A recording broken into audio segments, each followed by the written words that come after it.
Berhenti! Berhenti! Berhenti! Siap kita! Sejak Agung! Orang-orang terobsesi sekali untuk menjadi sukses. Tapi sebenarnya, apa yang mereka lihat tentang sebuah kesuksesan, mereka hanya melihat 1% dari keberhasilan. Tapi mereka tidak pernah melihat 99% apa yang dibalik keberhasilan tersebut. 99% adalah kesakitan, penghinaan, air mata, pengorbanan, pukulan kehidupan, kejatuhan, kerugian, dijauhi orang, pengkhianatan, dan banyak sekali hal-hal yang buruk yang terjadi pada mereka sebelum mereka sukses. Orang-orang hanya terobsesi pada impiannya, tapi pada saat ditanya, apakah kamu berani menjalankan prosesnya? Mereka akan diam 1000 bahasa. Impian itu memang gratis, tapi untuk mendapatkan impian itu, kamu harus berani membayar prosesnya. Tidak ada kemenangan tanpa pengorbanan. Tidak ada kesuksesan tanpa sebuah proses yang panjang. Proses itu mahal. Proses yang harus kamu lalui hari per hari, minggu per minggu, bulan per bulan. Bahkan kamu harus melalui proses itu bertahun-tahun.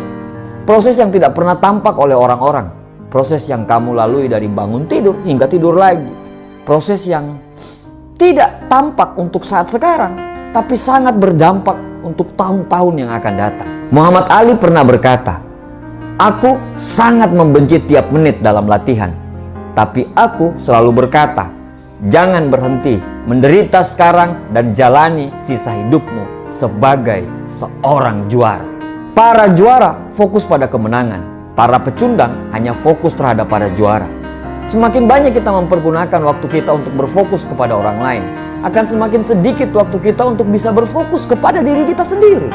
Semakin kita cemas terhadap orang lain, semakin akan memperlambat gerakan kita. Mencemaskan para pesaing yang ikut dalam pertandingan, semakin banyak kecemasan, semakin akan memperlambat gerakan kita. Kenapa kita harus mengeluarkan energi yang besar untuk berfokus kepada orang lain? Fokus dengan apa yang mereka dapatkanlah, fokus dengan apa yang mereka gunakan, fokus dengan jalan mana yang akan mereka tempuh, sampai kita lupa pada diri kita.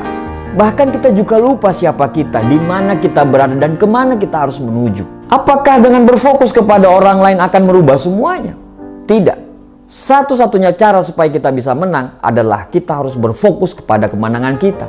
Tidak usah peduli dengan orang lain. Jangan berpikir untuk mengalahkan mereka, tapi berusahalah untuk menjadi lebih baik dari kamu yang kemarin. Terus, tiap hari harus semakin baik dan jauh lebih baik.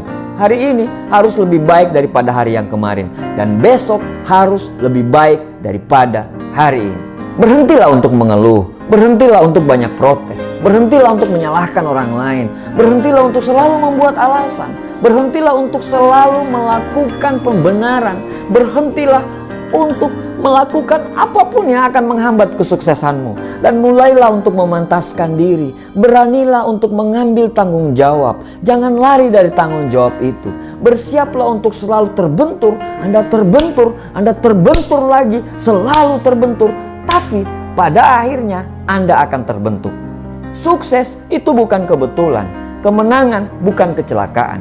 Sukses itu persiapan yang matang. Sukses itu kerja keras. Sukses itu doa. Sukses itu disiplin yang tinggi. Sukses itu konsistensi. Sukses itu perencanaan. Sukses itu mau belajar. Sukses itu pengorbanan, air mata, keringat, investasi, kerugian, kegagalan demi kegagalan. Yang pasti, jalan menuju sukses itu akan sangat terjal. Dan jalan itu hanya mau ditempuh oleh para pemenang. Dan jalan itu bukan untuk para pecundang. Pertanyaannya, kamu mau pilih menjadi pemenang atau kamu mau pilih jadi pecundang? Para pemenang bukan orang yang tidak pernah salah dan gagal, tapi para pemenang adalah orang yang alergi mendengarkan kata menyerah. Para pemenang bukan orang yang tidak pernah jatuh, tapi orang yang selalu berdiri pada saat dia jatuh. Semoga Allah selalu bersama dengan perjuangan kita semuanya. Berhenti! Berhenti! Siap kita!